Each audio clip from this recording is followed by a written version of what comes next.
Segmentation is the process of segmenting or grouping. What we want to do is to be able to make meaningful groupings of the buying units, the target audience, or so that we can identify the target audience. When we talk about the prospective units, it could be households, it could be organizations if we're in a B2B marketing situation, or it could be individuals. Oftentimes when I'm talking about segmentation, I'll use the term individuals, but just keep in mind that it could be any type of unit that we are considering selling to. And why do we segment? Well, we segment because segmentation is a strategic trade-off between the efficiency of treating everyone the same and the effectiveness of treating everyone differently. Now let's think about that a little bit. If we offered only one offer in the market, we would be very efficient in creating and delivering that market, but we would only make the customers happy who wanted exactly what we brought to market. On the other hand, if we made a custom offer for every single possible prospect, exactly what they wanted, we would have great satisfaction with them. We would be very effective in meeting those customers' needs, but we would be very inefficient. So when we segment, we are trading off between the efficiency of treating everyone the same and the effectiveness of treating everyone differently. In essence, what we do is to put all of the people who are alike into the same group or segment, and then we design an offer for them. That way, we can still achieve our effectiveness goals, even though we only have the same number of offers as we have the number of target segments. So we know that it's a good idea to take our total available market, as we talked about on Thursday, and to group or segment that total available market into meaningful groups so that we can better design an offer that's relevant for those groups. But how do we go about grouping people or buying units together? Well, there are 5 categories of variables that marketers typically use in order to form the basis of their segmentation approaches. These 5 segmentation bases are categorical variables, or oftentimes called demographic variables, psychographic variables, geographic variables, behavioral variables, and benefits sought. Categorical variables or demographic variables are any sort of factual categorical variable that describes the characteristics about the buying unit. For instance, common demographic variables that marketers might use include income, age, gender, size of household, family life cycle, educational status, occupational status, race and ethnicity. There are many of these types of variables. What's important to remember, though, is that marketers use these variables because this data is fairly accessible and inexpensive to acquire. The data in and of itself doesn't really explain to us why people want what they want, but they allow us to make good guesses about what they might want. The second category is psychographic variables. Sometimes this category is referred to as lifestyle variables or as AIO variables. AIO stands for attitudes, interests, and opinions. Again, attitudes, interests, and opinions. So anything that describes the psychological background of customer groups would go into the psychographic category. Knowing things about people's hobbies, how they feel about politics or religion or interests like environmental sustainability and so on, all of these things could be part of the psychographic segmentation base. And again, this category doesn't necessarily help us understand the wants and needs of the customer group, but it does help us to understand their buying behavior overall and to understand how best to reach them with a communication strategy. For instance, it might let us know what magazines to advertise in or what websites they might be prone to visit. It can also help us making decisions for advertising, like what type of people to show in our ads. The third segmentation base is geographic, and this could include information about the nature of the weather in a certain geographic area. It might refer to whether someone lives in an urban area or a rural area and what that means for the channel of distribution. Anything that has a geographic context to it would fall into this base. The fourth segmentation base is behavioral. This means that we can group people based on their behaviors, and those behaviors might be relevant to the product category that we are marketing, or it might be other types of behaviors completely. For instance, it might be behaviors about how they shop or when they shop, or whether they use a credit card, whether they shop online. So any type of behavioral information would go here. And then lastly, we have the segmentation base of benefit sought. Benefit sought is the most important segmentation base because that means that we actually know what benefits the prospective customers might want to have, and that would be the most valuable information for us both as we design our offer and as we group customers.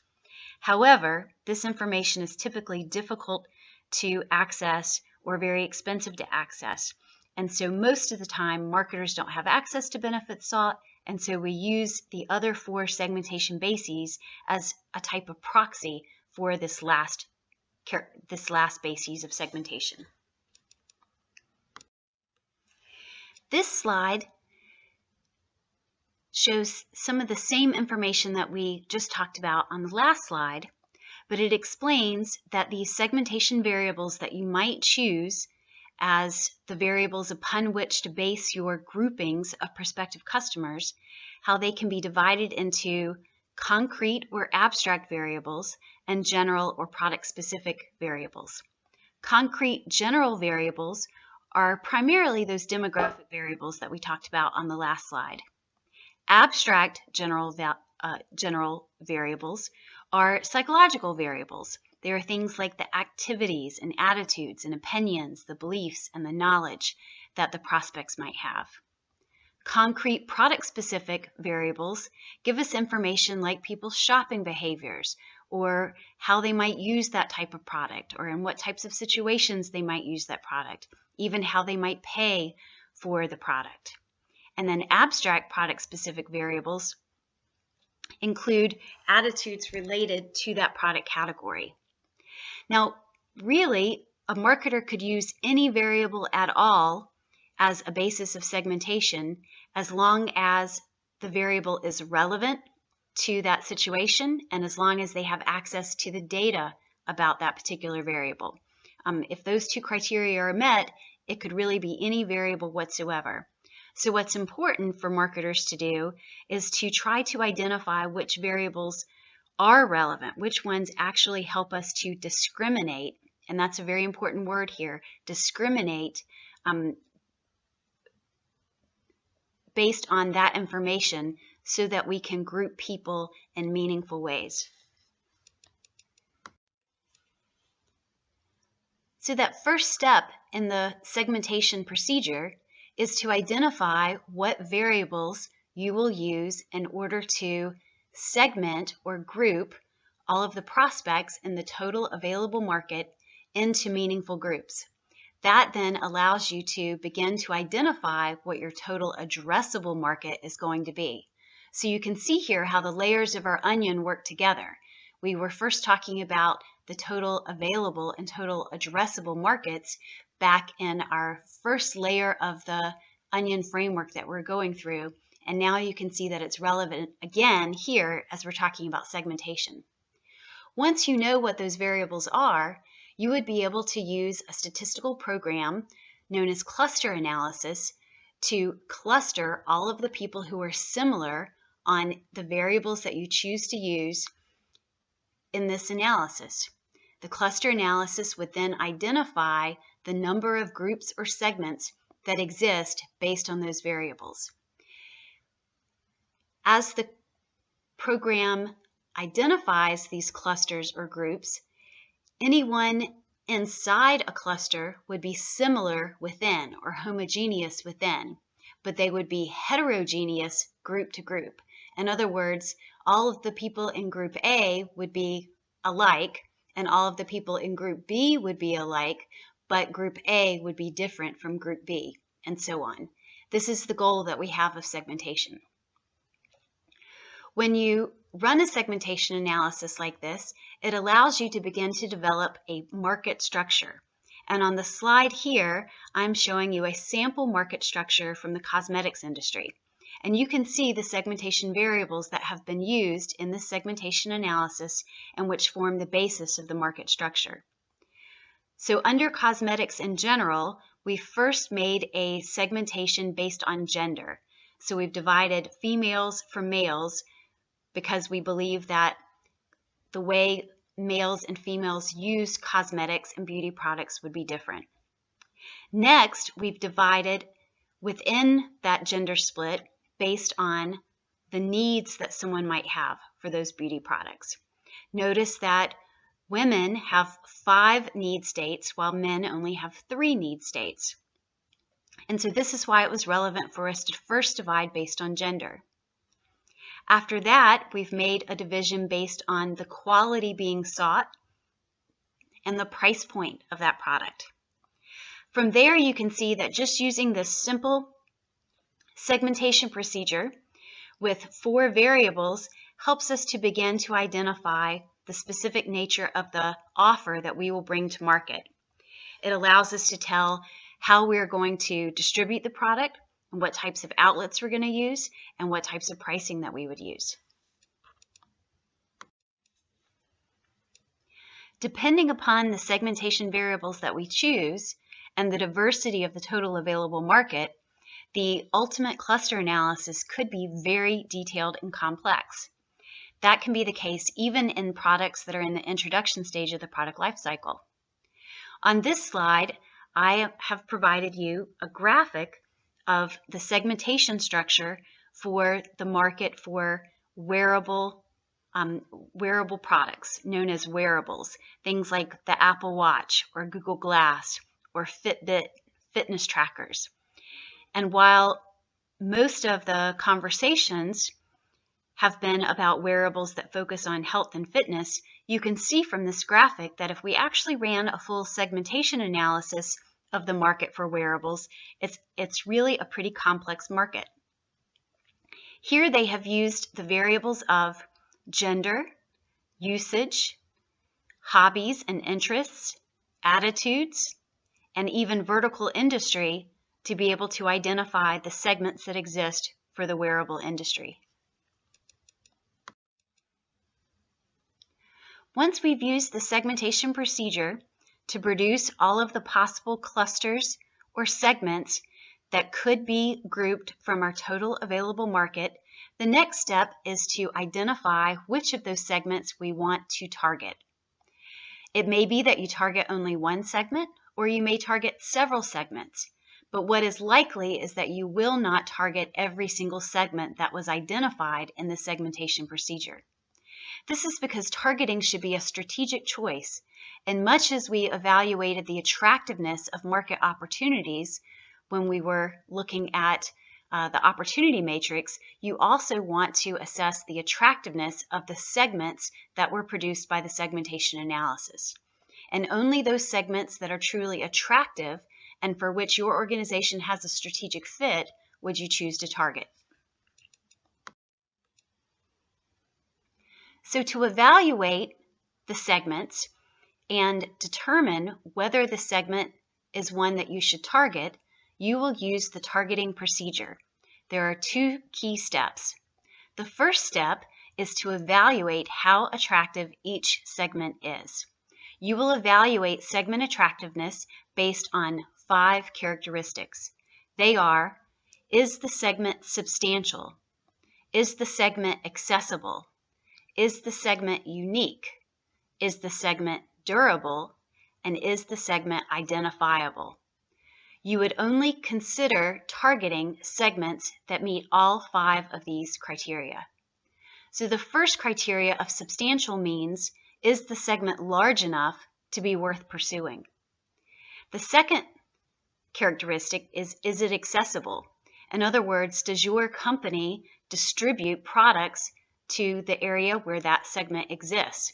If you aren't currently distributing in that particular geographic area, for instance, then the segment is not actually accessible to you, and you should not consider pursuing it. The third question is the segment unique? This goes to ensuring that when we created our segments or clusters, that they were heterogeneous between. If segments can be combined and treated similarly, then they should be. Only if they are truly unique should we continue to treat them as an individual segment. The fourth characteristic is durable. This asks the question, is the segment likely to last? Will it continue to be an existing relevant segment in some time period from now? This is because if we choose to target this particular segment, it could take us some time to develop our product, to set up manufacturing, to create a marketing communications plan, and to execute on that plan. And we want to be sure that we are targeting segments that continue to exist by the time that we are ready to deploy in the marketplace. Finally, we need to be able to identify what people or units belong in which segment. Otherwise, we could end up making the wrong offer to the wrong person. So we need to be able to clearly classify the prospects into the specific segments. For whatever segments are chosen as attractive based on step 1, we would then perform step 2. Step 2 is to assess whether the segment and the company are compatible. This really goes back to the section on the organization that we covered, where we asked what are our core competencies and what strategic fit do our core competencies enable as we seek to meet the needs of a particular market. So now that we've assessed that segment and we know that it's attractive, and we should already know our core competencies, where do we have a strategic fit? Where do we have the strategic assets that would allow us to successfully meet the needs of that particular segment? We only want to choose to target segments that are both attractive and with which we have this compatibility.